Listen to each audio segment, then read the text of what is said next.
Homestead grist mill, this building itself is about 265 years old. We brought it here in 2001. Its original location was Western New Jersey.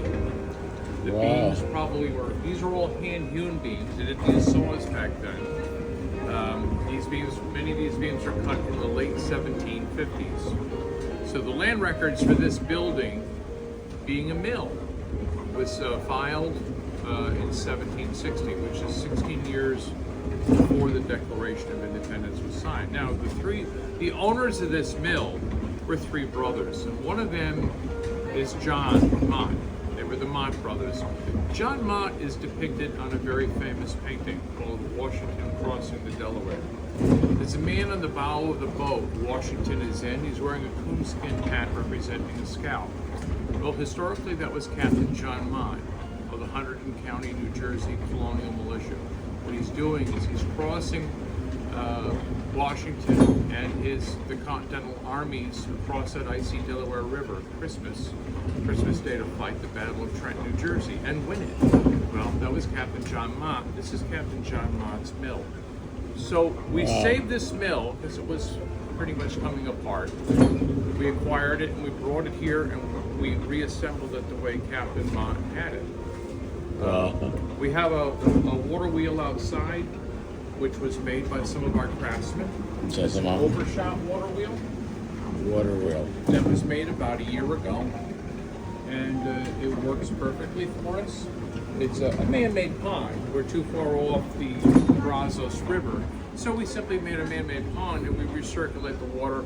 It's up behind us. You see there's a water fountain there, and that water fountain, besides feeding the bees and the butterflies and birds, it also supplies our plume with enough water to turn the water wheel.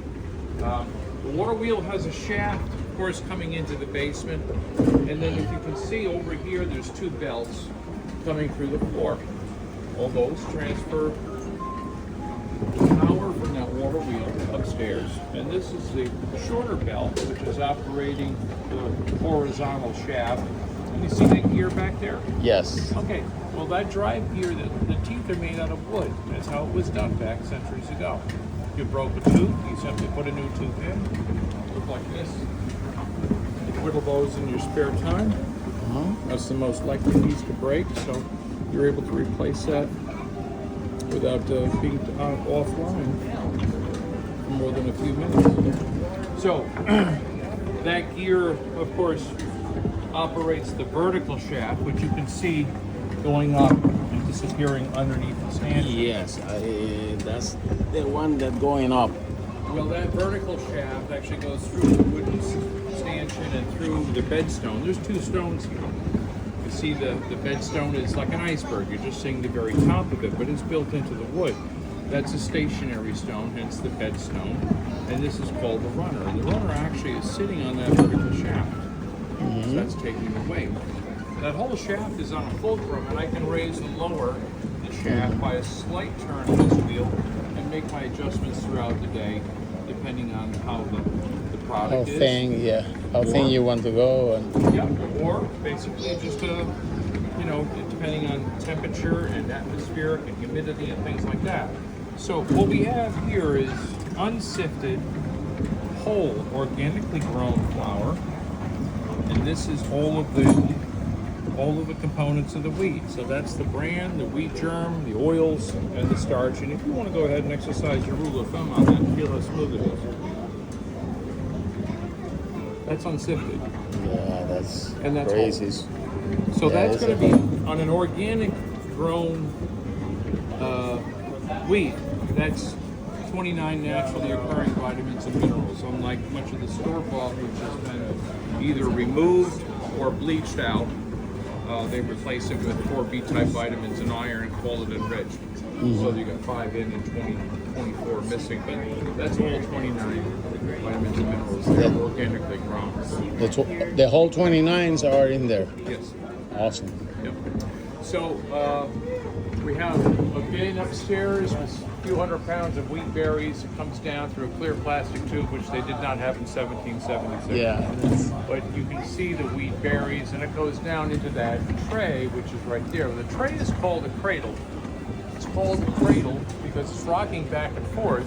You watch it kind of slightly rocking back and forth. Well, who rocks the cradle? Well, the action of that stick is rocking the cradle. So the stick is also called the damsel. So the damsel rocks the cradle. And eventually should become a wooden dowel, which just becomes then a damsel in distress.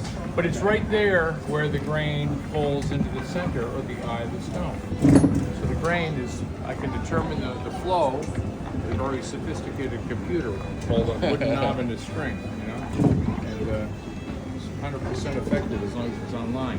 But the grain falls down, hits the bedstone, and it begins to blossom, and filling up the grooves. That's word blossom is in French is fruit. So that's why we're calling it flour, not milkweed powder.